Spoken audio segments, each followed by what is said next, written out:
Indian news में आपका स्वागत है। इस वक्त हम मौजूद हैं चंबा के ऐतिहासिक चौगान। हम जानना चाहेंगे आने वाले चुनाव में किसकी होगी जीत, कौन बैठेगा सिंहासन पे, इसी पे चर्चा करेंगे चंबा के कुछ लोगों से। लहर की बात तो अलग से ही है।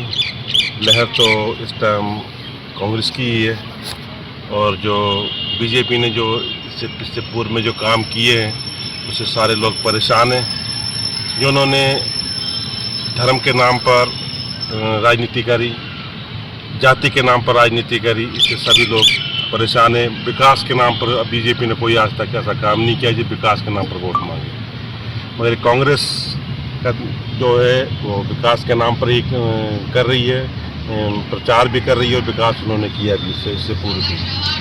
जैसे मनरेगा चलाया, इससे पहले सोनिया गांधी जी जो जिस टाइम 2014 में मेरे ख्याल सरकार थी, इससे पहले तो उन्होंने मनरेगा की स्कीम लेके आई, RTI एक्ट लेके आए।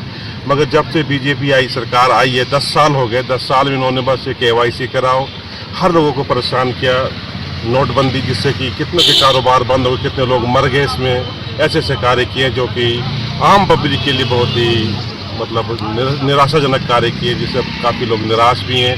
और इसी को ये सिर्फ मंदिर के नाम पर राजनीति कर रही है। जैसे इन्होंने ठेका ले रखा है सबके हिंदुओं का, जातिवाद के नाम पर, जिससे कि मैं पूरे तरीके से मैं अपनी तरफ से मेरे विचार यही है कि बीजेपी ने ऐसा कोई काम नहीं किया। कांग्रेस आने वाले टाइम पर इसमें सुधार करेगी। और ये हाँ जी, क्या नाम है जी आपका?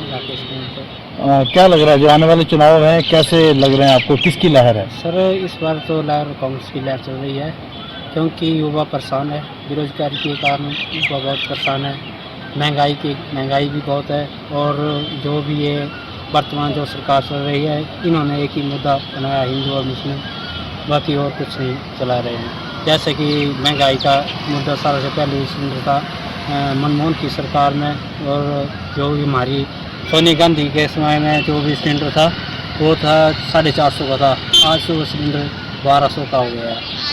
और युवा परेशान है, जगह जगह जिन्होंने लड़के अपने पढ़ाए हैं, चाहे जो भी काम किया है, वो इधर उधर रोजगार के लिए भटक रहे हैं, और ना काम ना धंधा कुछ नहीं कर रहा है। तो इसी से ऐसा लग रहा है कि कांग्रेस सरकार की चल रही है, और आने वाले समय में कांग्रेस की सरकार आ रही है। जो अभी जो आने वाले चुनाव है लोकसभा के, इसमें क्या लग रहा है कि किसकी लहर है? ये एक पूछने वाली बात है। सभी भारतवर्ष में मोदी की लहर है। और क्या मतलब कोई वजह भी तो होनी चाहिए मोदी लहर की, क्या है? जब से मोदी सरकार भारतवर्ष में आई है, तो भारतवर्ष में जो हमारा विश्व में 10वां स्थान था वो 5वें स्थान पर आई। धारा 370 को हटाया गया, श्री राम मंदिर को बनाया गया, और असंख्य ऐसे काम है जो मोदी सरकार में गरीबों के हित के लिए किए गए, चाहे वो महिलाओं के लिए हो, चाहे वो बुजुर्गों के लिए हो, चाहे वो बच्चों के लिए हो। और हिमाचल के विकास में भी मोदी सरकार का बहुत योगदान है। जहाँ तक राजीव भारद्वाज जी का सवाल है, तो वो हमेशा चंबा और कांगड़ा में यहीं के जन्म स्थान है और यहीं रहे हैं, और एक छोटे से कार्यकर्ता से लेकर संगठन के विभिन्न पदों पर उन्होंने काम किया है, और लगातार संपर्क में है हर व्यक्ति के। और उन बहुत ही सहज और बहुत ही मृदु भाषी हमारे राजीव भारद्वाज जी हैं, और जो उनका काम करने का एक जज्बा है गरीबों के लिए, वो बहुत ही सराहनीय है। उन्होंने अपने क्षेत्र में बहुत कार्य किया है। कैसा आनंद शर्मा जी के बारे में ना उनकी ये कर्मस्थली है और ना उनकी जन्मस्थली है। कांग्रेस के पास कोई कैंडिडेट ही नहीं था। आनंद फानंद में उन्होंने जो कैंडिडेट था, जो उम्मीदवार था, उसको भेज दिया। उसके लिए तो समय ही नहीं है कि वो कहीं जाए। और जब केंद्र में वो मंत्री रहे या उच्च पदों पे रहे पार्टी के, तब तो कांगड़ा और चंबा की उनको याद नहीं आई। और आज एकदम से यहाँ आके कह रहे कि भारत का नागरिक है, उस नाते वो कहीं से भी लड़ सकते हैं। ठीक है, लोगों ने अपना मत देना है, आने वाले 4 तारीख को पता लग जाएगा। मैं मत्स्य विभाग का गैर सरकारी सदस्य हिमाचल प्रदेश। क्या जो आने वाले जो सबसे पहले तो आपके चैनल का मैं धन्यवाद करता हूँ, जिन्होंने चंबा और चंबा कांगड़ा कंस्टिट्यूंसी और पूरे हिंदुस्तान के बारे में जो है अपने मत रखने का विचार रखने का जो एक बीड़ा उठाया है। तो सबसे पहले तो मैं ये कहना चाहता हूँ कि हमारे जो आदरणीय किशन कपूर जी थे, पिछली बार जो संसदीय क्षेत्र चंबा और कांगड़ा से थे, उन्होंने 5 साल में चंबा में एक बार भी पैर नहीं रखा। पैर तो रखा, पर वो रखा कहाँ, जब अपने ससुराल जाते थे वहाँ, या कोई छोटी सी एक मीटिंग कर ली, 5 साल में एक बार मीटिंग की, उस पर ध्यान देते थे वो।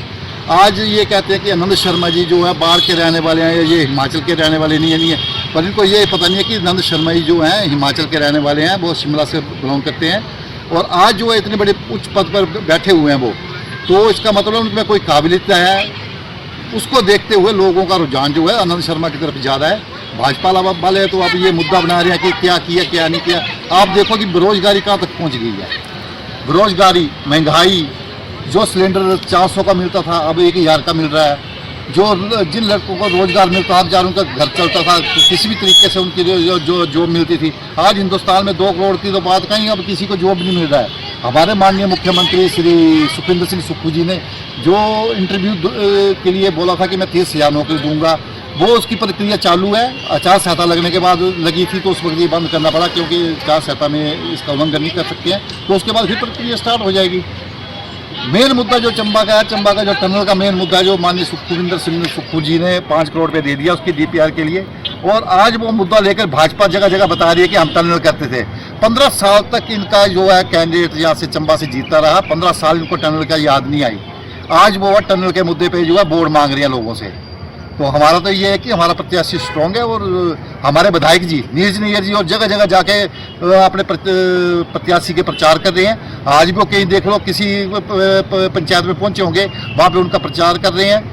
इनके तो ऐसा हो गया अब हाल तो कि खसियानी बिल्ली खंबा नोचे, ना कहीं जा रहे हैं ना कहीं कर रहे हैं, और बाजार में बैठ के ही बातें कर रहे हैं। अब ये लेकर बैठे हैं कि आनंद शर्मा जी को कि वो बाहर के हैं, चंबा कांगड़ा से इलेक्शन लड़ रहे हैं, इनको कोई कैंडिडेट नहीं मिला तो उन्होंने आनंद शर्मा को उतार दिया। तो भी राजीव भारद्वाज का चंबा कांगड़ा से हैं, वो भी तो पठानकोट से हैं, वो भी क्लीनिंग करते हैं अपना जसूर में, नूरपुर में उन्होंने घर डाला। तो वैसे रहने पर तो पंजाब की है ना ये।